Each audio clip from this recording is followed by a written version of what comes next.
Louis Le Goff avait 17 ans et travaillait dans le café-restaurant de son père à Brest.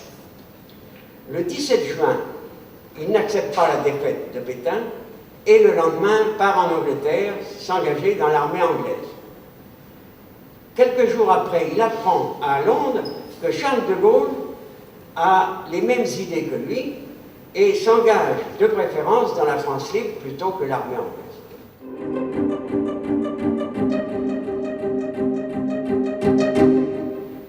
Dès août 40, Louis Le Goff est opérationnel et déjà soldat pour lutter contre les parachutistes allemands qui étaient annoncés mais qui ne viendront pas.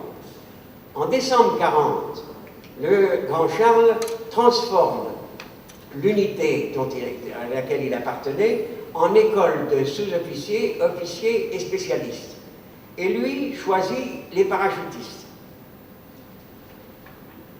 En 41, il part en Syrie avec son unité de parachutistes d'Angleterre et il rejoint les SAS, les fameux parachutistes anglais, du commandant écossais David Stirling, et ils sont les premiers en Libye à contourner le front pour attaquer les dépôts et les aérodromes allemands entre la Tripoli et Benghazi, et il réussit avec tout son groupe un coup de maître en détruisant une centaine d'avions dans un aéroport de Derna, à côté de Benghazi.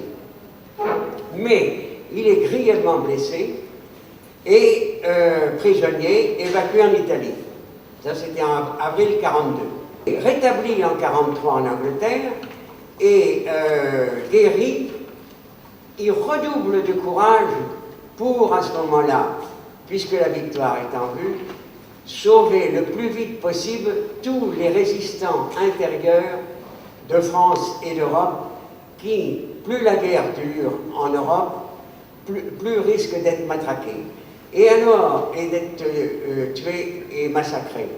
Alors à ce moment-là, il est de nouveau volontaire et le 6 juin 1944, il est dans les premiers à être parachuté en Bretagne pour aider les maquis, pour former les maquis.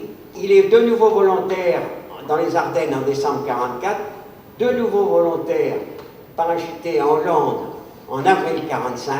À la fin de la guerre, en juin 1945, il est démobilisé, il retourne à Brest et son papa et sa mère lui donnent le café-restaurant où il a fondé une famille.